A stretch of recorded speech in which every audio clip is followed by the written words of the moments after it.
Welcome to the first lecture of the spring lecture series, a continuation of the theme Just Narratives. The BAC educates a diverse body of students and advance social equity through practice-based design education across disciplines. Today's lecture reflects a core BAC value, contributing to something larger through shared narratives and collective growth. Moving beyond traditional modes of engagement, how can designers use immersive and experiential approaches to build trust, share power, and cultivate belongings? We're honored to welcome our guest speaker, Tatjana Crossley. Tatjana is a co-founding partner of Architect, an international architecture and research practice established in 2019, bending applied innovation and a physical virtual environment. Through Architect, she leads a diverse studio that integrates the experiential, cultural, and placemaking aspect of design with cutting-edge technologies, from augmented and virtual reality to AI, cultivating new modes of perceiving and constructing inclusive, sensorially rich environments. The practice has developed several curatorial projects, and the work has been exhibited at Venice Biennale and Lisbon Triennale. He also served as assistant professor at Wentworth Institute of Technology, where her studio and theory-based teaching emphasize experimentation with design media and embodied approach to architecture. Her research and coursework explore how architecture mediate perceptual experience, identity, and spatial subjectivity, particularly through immersive and virtual environments, and the psychological aspect of immersive space. Her new book, Virtual Reality, Architecture, Culture, and a Book, and a Body, investigate how virtual architecture and immediate environment shape spatial perception and cultural identity through a spatial psychoanalytical lens. Before founding Architect, Tatjana earned a PhD from the Architectural Association and MArch2 at Harvard Graduate School of Design and a BArch from Rice University.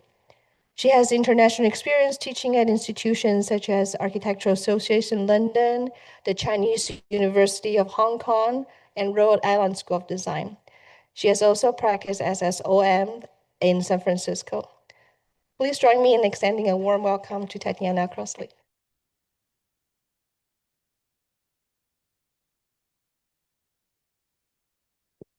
Thank you so much and good evening. I know this is the start of the term, so thank you for joining me tonight. It's really a pleasure to share this work. In this lecture, in the theme of narratives, you will see how I am constructing a narrative through my body of work and my research. You'll see precedents that have inspired me. You'll see ideas that I've been developing in my research, and you'll really hopefully understand how this has manifested in my practice and my teaching. So this body of work is about how architecture and design have really always been entangled with our ways of sensing and constructing the world. It's about how the built environment shapes and expresses our cultural subjectivities.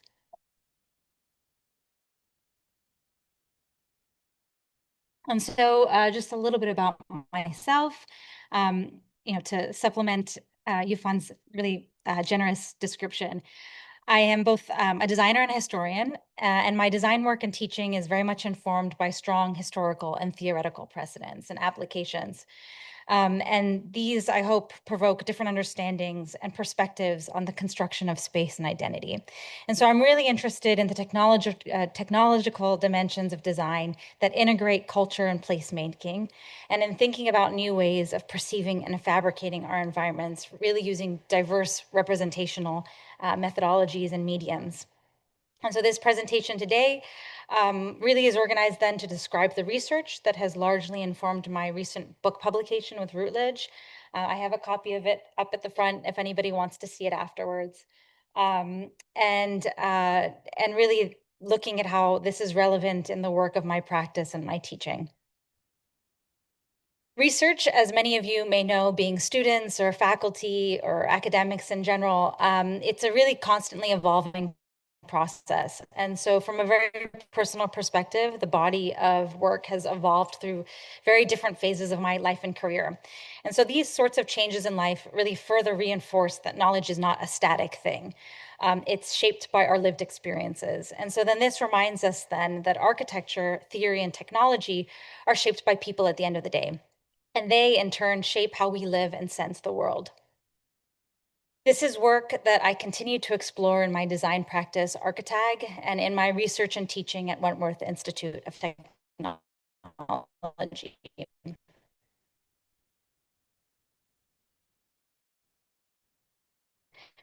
So, defining virtual reality.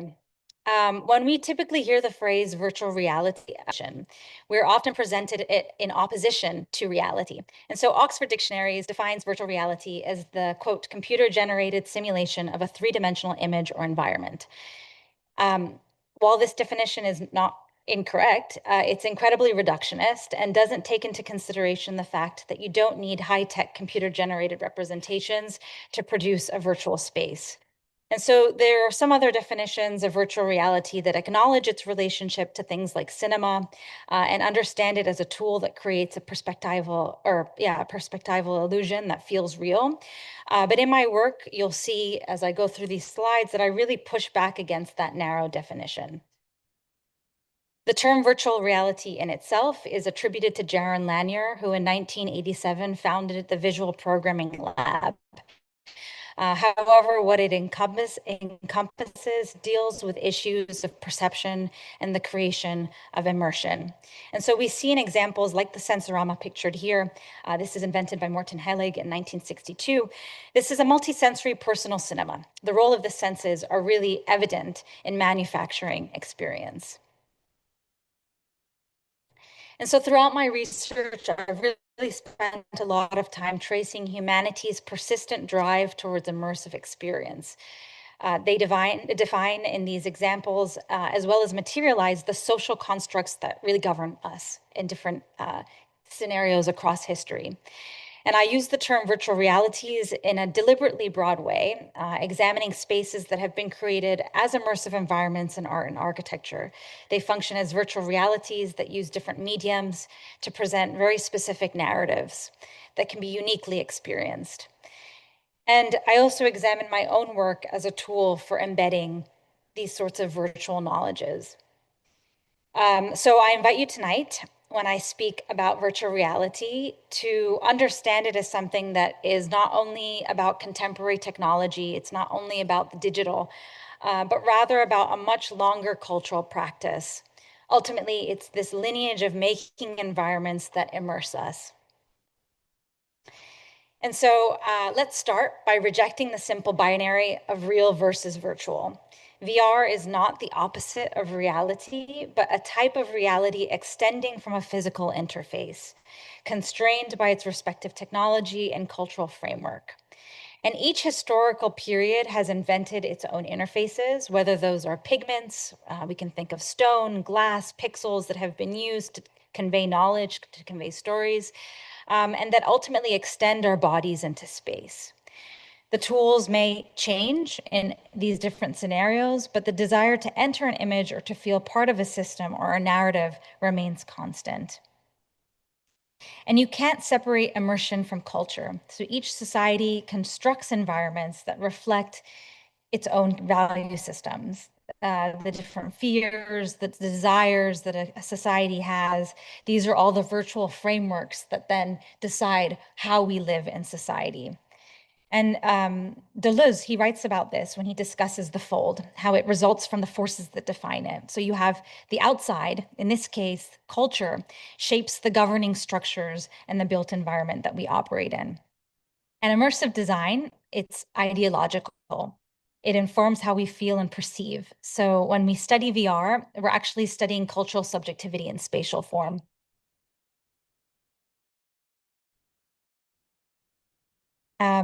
Here I draw on Marcia McLuhan, who reminds us that the medium itself reshapes human perception as much as the content it carries. So immersive environments, they function as a media that reframe reality, influencing not only what is experienced, but how it's perceived. The virtual reality acts as this mirror to society where humans are storytellers by nature, and our subjectivities depend on the narratives that are conveyed through these mediums of representation, and these narratives in turn really shape the subjectivities of subsequent generations. And I'm sure many of you have seen this image many times before, but architecture isn't just enclosure. It choreographs the way that we move, the way that we look, the way that we feel. And in this way, it's profoundly immersive and reflects social, cultural, and political constructs that train the body to behave in very specific ways. And so Foucault, he writes about how the body is trained in the book Discipline and Punish. And he uses the architectural example of Bentham's panopticon to really describe how architecture has the power to control bodies.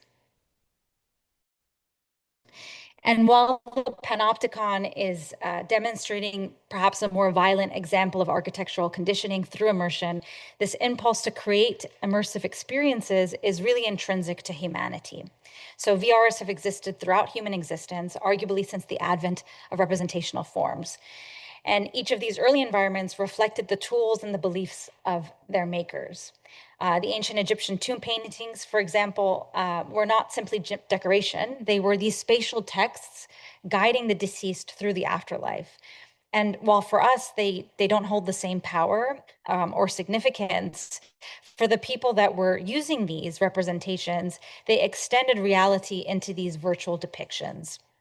So when we look at it this way, even the earliest built and painted spaces functioned as these immersive worlds, as environments designed to bridge physical and imagined realities.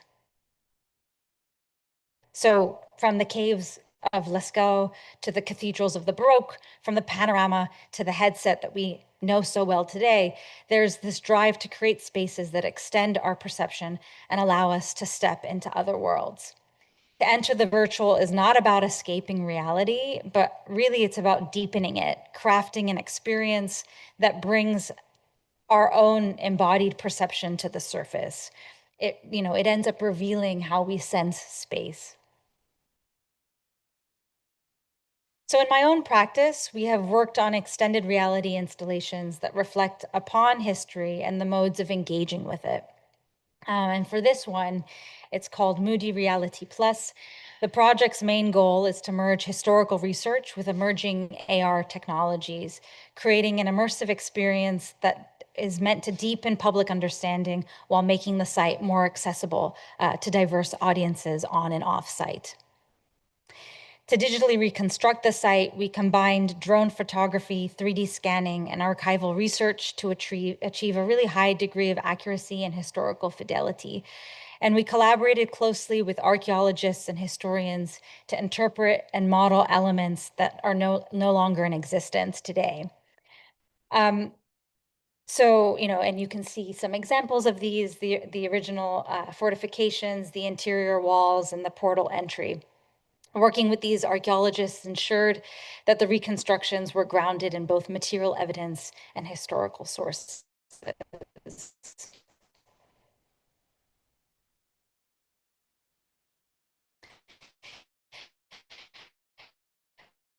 Through the AR app, visitors explore constructed models of the site and so culture to pick their own journey through the information. Through the AR app, this allows for ultimately an interpretation of history.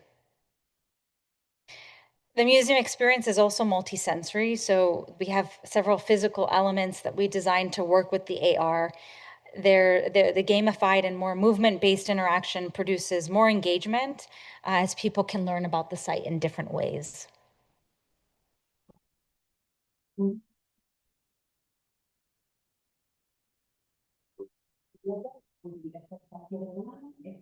Rivestivo completamente qualche mese fa. All'interno di questo grande progetto di restauro per la realizzazione del museo, parte preponderante la fa il progetto Nuovi Reali di Bruxelles.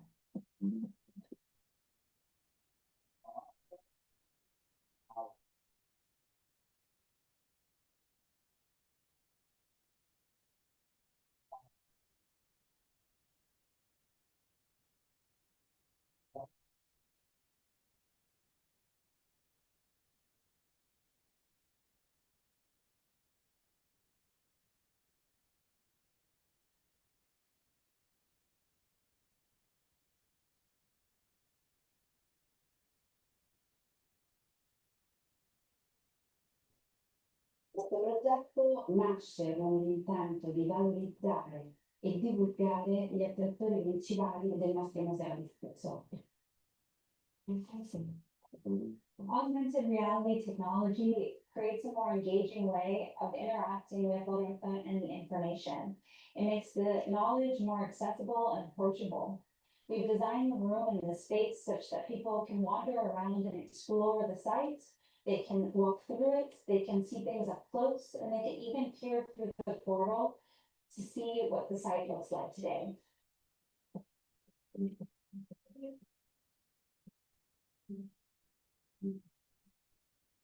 La rocca, le mura poligonali, la rocca.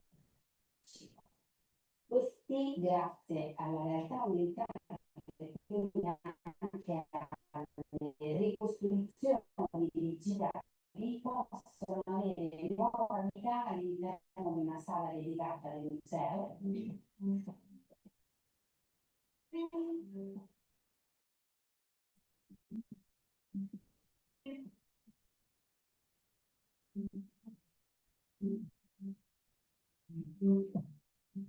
So I'm sharing this project to really parallel it with spaces that are designed to convey knowledge. And so we can look at spaces like the fresco rooms of antiquity. In ancient Rome, these goes past memory and inspired discourse. The frescoes and their framing, they directed particular readings of culture and history, and the representations are really a significant source of understanding the values of society at the time. And this really throughout history. Different cultures with different value systems illustrate their visual language through the use of the image and its frame to produce virtual spaces that become a mode of communicating these value systems. And there's a scholar, Verity Platt, who writes about this condition. She says, quote, "We are actively implicated in the event which we behold." In other words, the viewer's experience of the image and of the VR is not passive. So each style performs in its own way to create immersivity. So then what does the fresco have to do with virtual reality? In ancient Rome, there were 4 fresco styles that were classified later part of the century by August Mao. And these were used to convey different purposes and indicate, these frescoes were really crucial in the practice of memory. And artists painting frescoes in what's known as the second style, which used what's called atmospheric perspective. Just to kind of clarify, atmospheric perspective is not linear perspective, since there wasn't any mathematical reproduction of perspective at the time, but rather a concern with the qualities of depth. So the way that the painters would have created these renditions would be really trying to capture the lighting effects, the clarity, and the saturation of colors. It was a form of representation where objects in the foreground were more clearly outlined, for example, as compared to those objects that were farther, which take on a hazier quality. And these were techniques used to illustrate depth. They would also reduce the vividness and contrast of the colors and increase the brightness of objects meant to be read in the distance. And so we use this style, we see this style used very clearly in the frescoes like that of Villa Livia, which is actually the frontispiece of the book, and which dates back to around 39 BC. And so this villa is situated north of Rome at Prima Porta and belonged to Livia Drusilla, who was the wife of Emperor Augustus. And the space where the fresco was originally housed was this subterranean space in her villa.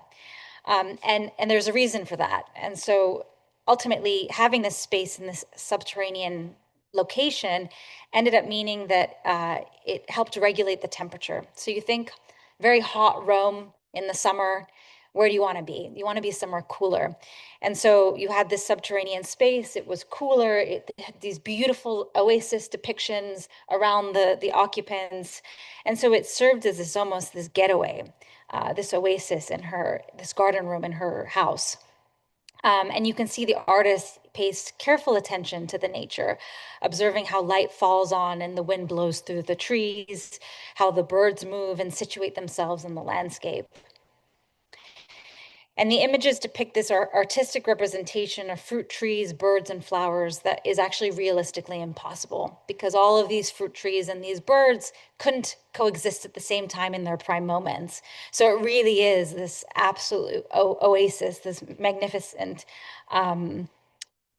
painted representation, fantastical representation of nature, which would have served as this backdrop then for Livia and her guests. And since print and the written word were not common at the time of ancient Rome, people generally had to rely on. So they would use the architectural space of the villa. They would use these kinds of frescoes within the spaces of the villa to remember stories. And Francis Yates, he describes these methods of memorization in the art of memory, but ultimately it distills down to images were used to remember things. And so the significance of this then is that frescoes in the villa were used in this way, and a viewer would walk a particular route through the space and associate memory with each of these images that then would convey this overall story. And this method then ensured, since you're walking through the villa in a very particular way, that it was read in a correct order because it was fixed to the spatial layout. And what's really exciting about this then for the memory, but moving through the villa and viewing it in different ways allows for you to read it in a different order and allows for a different memory narrative. So this totally transcends then the linearity of written text. These narratives could evoke discussions on moral questions. They, could be about larger social issues, in addition, of course, to the literal stories that were depicted in the renditions. But ultimately, then the space becomes this virtual theater for memory. And so there's this deep connection then between the beliefs of a culture and the virtual. This really sits at the heart of my research, whether through mosaics, illusionistic paintings, stained glass, monumental architecture, or the digital. Each culture builds spaces that embody its cosmology, its sense of how the visible and the invisible meet. And in many of these environments, movement itself becomes part of the narrative. Understanding how people move through and use space is a really fundamental part of architectural practice. And therefore, architecture acts like this reflection of society. It encodes these virtual frameworks. And in my practice work, when we design, the context really drives the design decisions.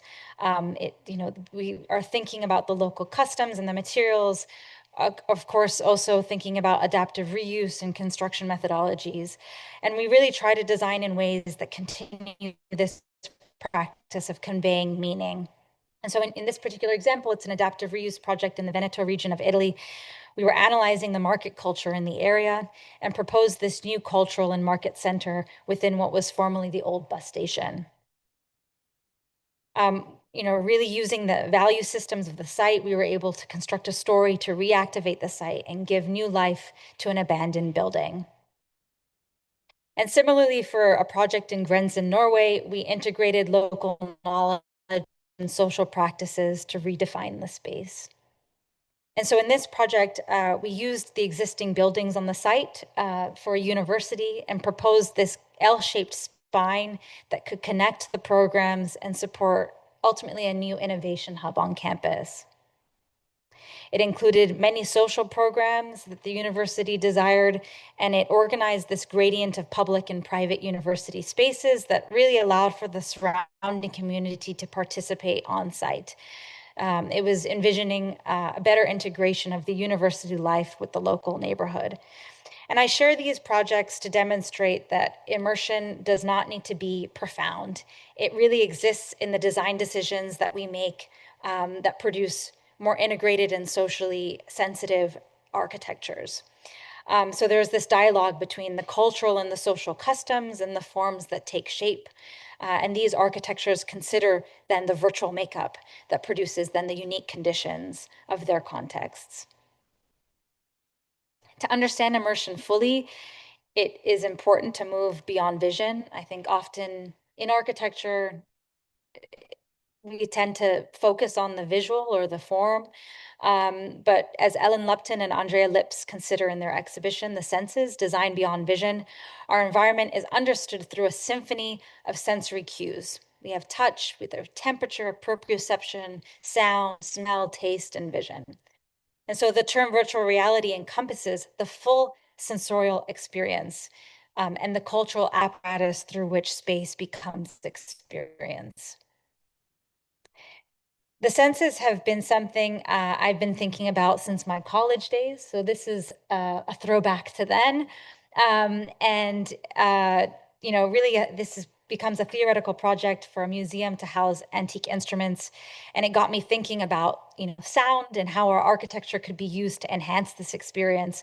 So this fascination and perception and the sensorial have really embedded themselves in my research and the way that I work.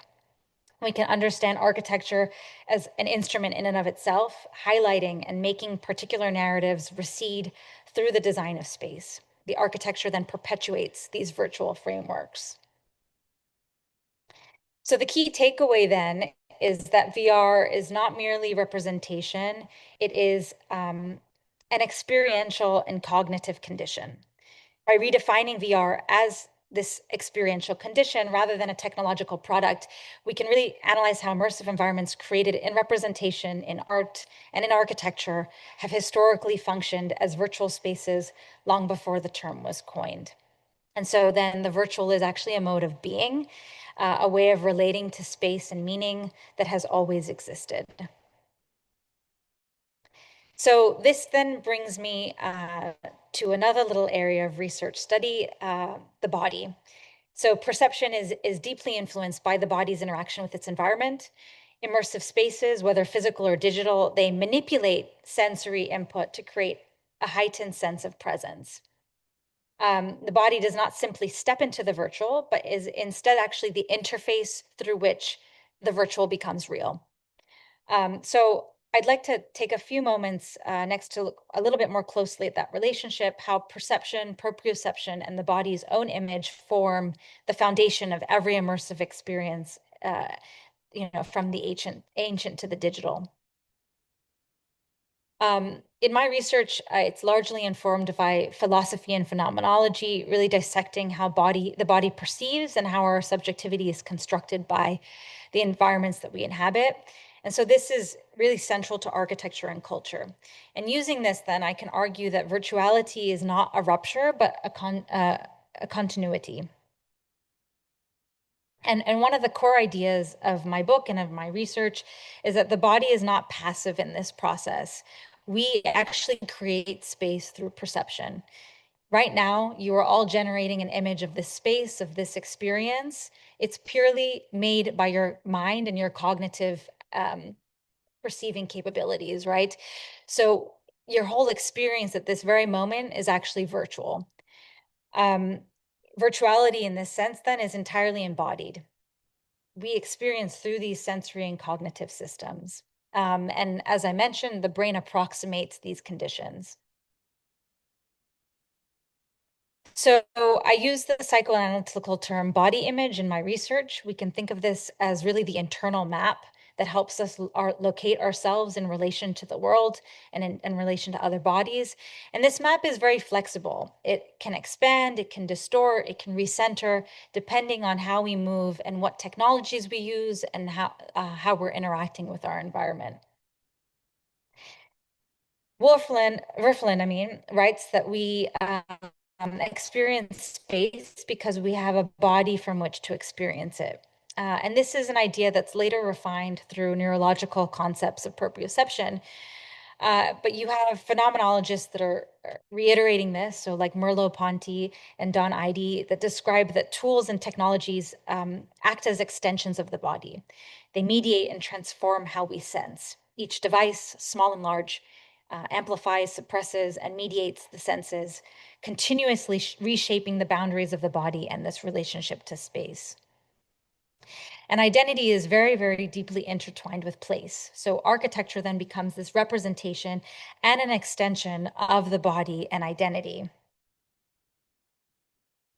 With new experiences, the body adds layers of information to the body image. It produces, if you will, a new archive of embodied knowledge built up from previous experiences and uses this then to interpret new environments.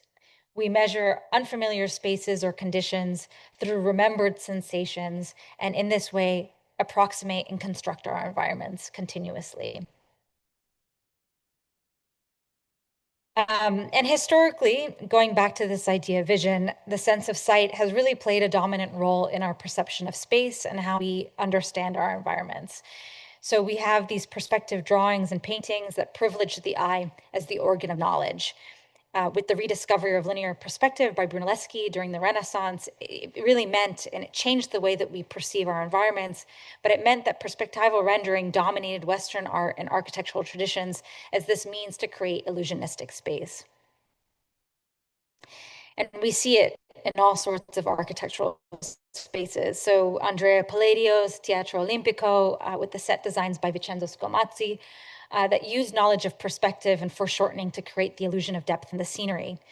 And this trompe-l'oeil scenery then really effectively created this illusion of these 5 very long avenues extending into the distance.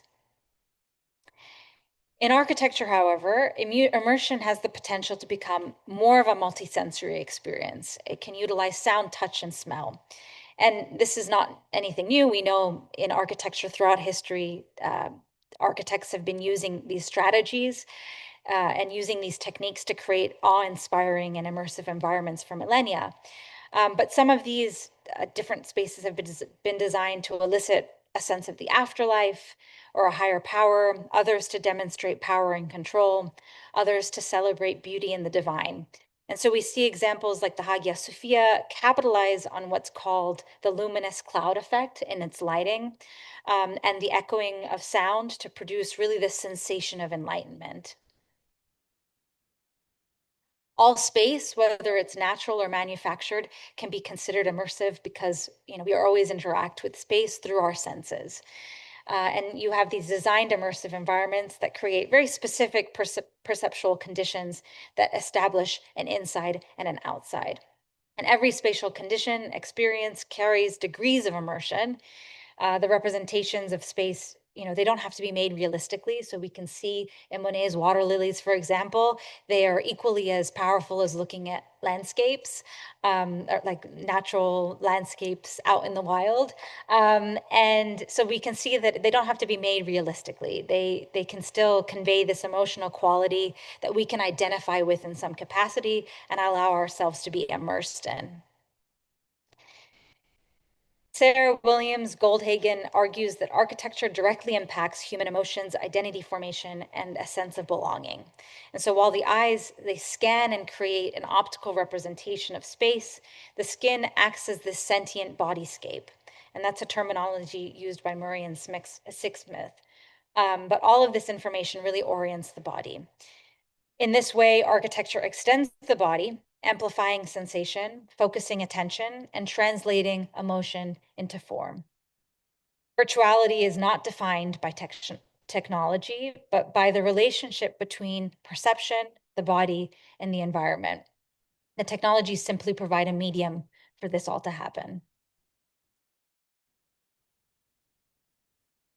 So this then brings me to a project that examines some of the theoretical concepts I've been discussing and the applications of perceptual augmentation.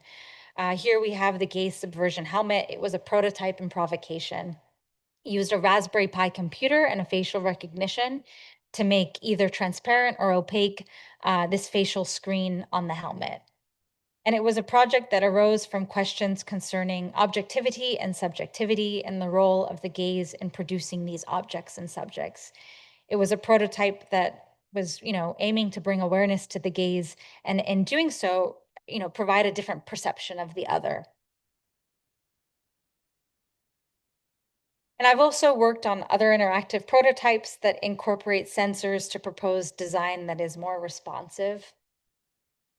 And this is all work that I continue in my design studios with students, asking them to interrogate sensorial and perceptual experience and produce, different kinds of wearable devices and small installations that utilize Arduino sensors and motors to question particular cultural or social conditions.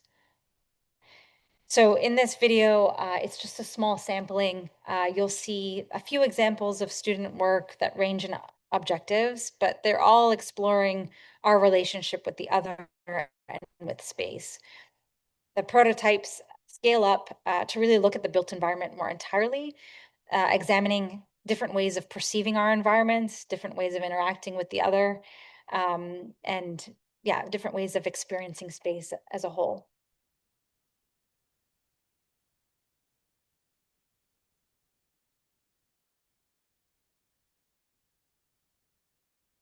Oops, sorry, didn't mean to skip ahead.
So I ask students to also consider the perception of space and how bodies interact, the kinds of relationships that manifest out of social and cultural norms, and how we can ultimately use design to highlight these. As psychology is really so directly related to the built environment, students explore their relationship with space and think about this design for the human body that can produce new understandings about subjectivity and new perceptual awareness. Really important to my teaching methodology are both the execution of idea prototyping as well as the communication of these ideas through representation. So you can see in videos like this, sometimes the process is very messy and complicated, but it's also incredibly exciting to see how examining our movement patterns and how architecture and design shape this, how we engage with culture in the built environment, and how embedded these seemingly natural habits are. They explore questions of identity, culture, bias, and discrimination. They work with responsive technologies and new virtual encounters to ultimately reimagine our future.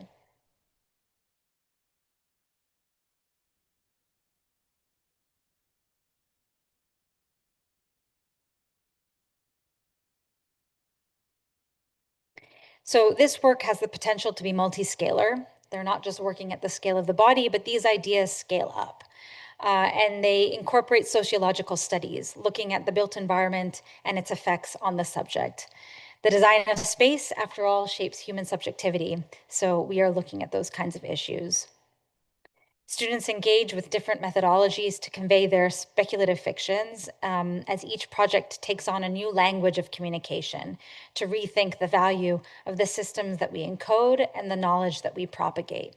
And so here, Bernie Au was exploring the idea of the parasite and the value of data in our emerging society. The project proposed a new data center that collected as artifacts all of our digital footprints. And so it becomes this new museum of the future that preserves our digital history. And so this question of representation of space and its objects has been a really common factor throughout human history and contemporary technologies. Contemporary technologies are not fundamentally different in this respect. They simply provide a new medium to look at this. Nonetheless, they hold the potential to generate unprecedented forms of human engagement. And so by reevaluating traditional perceptual constraints, we can redefine the parameters that define these spaces, thereby also reflecting on our cultural milieu. And so this includes representational methodologies. For example, here you have Decentraland. It's a planimetric space. But do we really need the metaverse to be planimetric as a physical space, as physical space has for so long been represented? Or is there the possibility of thinking about this in a more networked way, for example?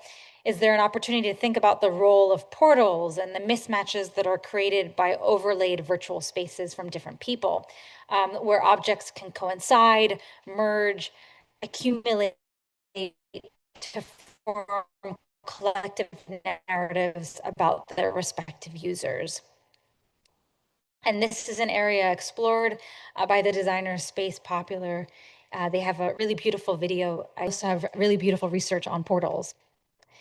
And these then are a direct reflection of contemporary culture, its flaws and its aspirations, providing us with a digital time capsule that preserves this particular cultural moment. However, I just want to reiterate, this is not a new phenomenon. Virtual realities and the objects that are collected within these spaces, both in the present and in the past, can reveal social and cultural conditions and subjective readings of space. So this was a project on the screen that we did with Dark Matter University for the Lisbon Triennial in 2022. It consisted of vinyl circles that would be applied around the gallery. And then we designed an AR experience that coincided with these circles, conveying additional information, layers of curated information. So projects like these are really about rethinking conventional modes of perception and how we use technology to create forums for knowledge, really different ways of processing information that are accessible and inclusive. Layers of information could be turned on and off. And this constellation then demonstrated informational intersections between architectural practitioners and educators in the DMU network. The AR component could also be accessed outside of the gallery, so this then allows others to be able to access this content that are not able to be at the physical installation. And we also recently exhibited a project at the 2025 Venice Biennale, curated by Carla Ratti. And so for this project, it's called Designing a Zero Carbon Future, AI and the Power of Collective Imagination. And it explores ultimately AI-aided participatory and data-informed designing to reimagine urban environments. So it's a speculative project that proposes a new digital platform. And the intention is that it's to engage with communities and integrate this generative AI and large language model-based agent system to facilitate real-time site-specific design feedback. So users can interact with this platform then and look at the digitized 3D models of existing urban spaces to generate their own speculative design proposals using natural language prompts. The idea is to lower the barrier to entry for non-expert users while still allowing for complex site-specific scenarios and data-driven design to be explored in depth. So in this case, specifically carbon-related metrics. The multi-agent AI system would evaluate the design interventions and provide feedback. And the project really draws from research in participatory planning and accessibility, computational design, and human AI interaction research. It's ultimately meant to bridge computational tools, urban policy, and citizen participation to offer potentially a new model for this kind of design. And our practice has been doing a lot of research and development to, productively integrate AI in our design processes. Probably most of you have used AI at some point. And we are experimenting with different ways of integrating it and maintaining agency in our design process. But this project is one in Norway that we used it to really rapidly iterate and ideate, experimenting with and developing particular representational aesthetics. We used sketches and color palettes and kind of fed that into the system as data points to then generate new visions of our project. And this also allowed us to assign parameters and constraints. So my partner, George Guida, has developed an AI platform, Xfigura. So we have been using this then to develop workflows that can be replicated for multiple projects or adapted and evolved depending on the outputs we are aiming to create.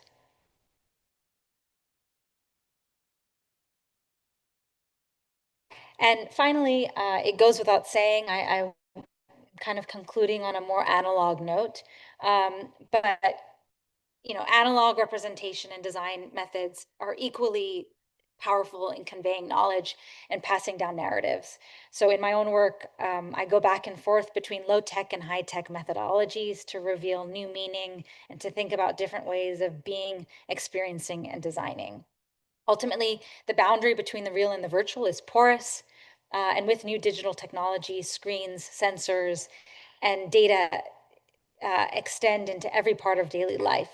We are continuously immersed in multiple overlapping realities. You have your cell phone next to you, you have your computers, when you're working, you're in multiple conversations at once, you have all these different overlapping realities. And so this makes these kinds of questions even more pressing.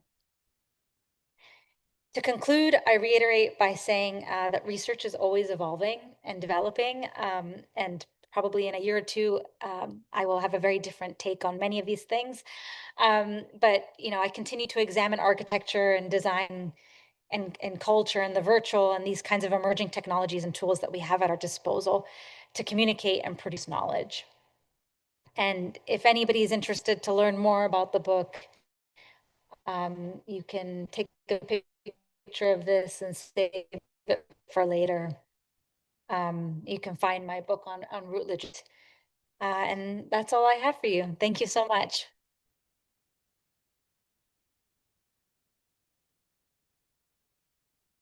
Oh yeah, of course. Them a moment. Maybe you could go back to the QR code. This one. Tatjana, thank you so much. That was fantastic. I really appreciate your expanding the term virtual reality in the way that you did. I think it was really, it's changed how I'm framing it from now. So I'm very excited about that. You also mentioned at the very end of your talk about how we have our devices with us all the time. And I'm curious how you, in your research practice, are kind of moving between those two ideas, right? The multisensorial versus the digital screen that we are all now seeing hours and hours each. Right. Well, I mean, I think we're constantly navigating it, and it's becoming part of what humanity is. And it's nothing to be scared of, or humans have always evolved and taken on tools as objects that change the way that we exchange information and communicate with one another. And so these devices then end up being new layers of the way that we function. There's a great illustration of this the video is called Hyper Reality. And it shows this future possibly dystopian scenario where we're AR technologies are so embedded in everything that we do that we don't see things as we are seeing things right now, but it's like overlaid with digital information. And we already see versions of that with tools that are being sold to us at the moment. But the idea being that, like, I'm really interested in studying these tools and how they change the way that we interact with one another. And also kind of exploiting what they can offer us. So with a lot of the AR technologies, it allows for this layering of information, right? So with the few projects that I showed that were using AR, it just allows for a different kind of dialogue. And it can also be very participatory. So those projects weren't necessarily allowing for user uploading, I guess, of information, but you can imagine a scenario where all of a sudden the user is the content creator and is inputting information that is adding to that knowledge repertoire.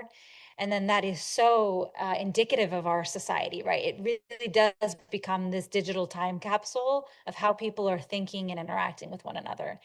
Something as simple as our social media accounts become a digital time capsule that record information, record conversations, record discussions, whether good or bad.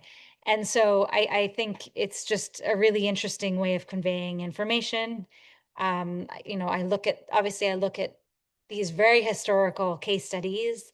So, looking back to examples like the Roman frescoes, and that was one way of telling stories and conveying knowledge. And I think, our devices are providing another way.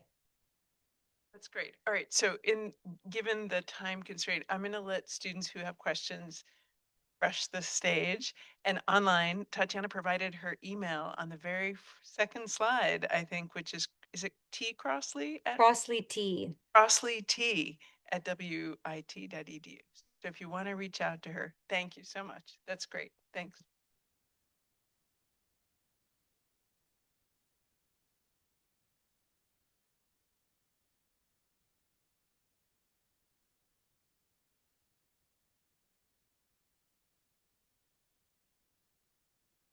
First. Thank you. Oh, I don't know.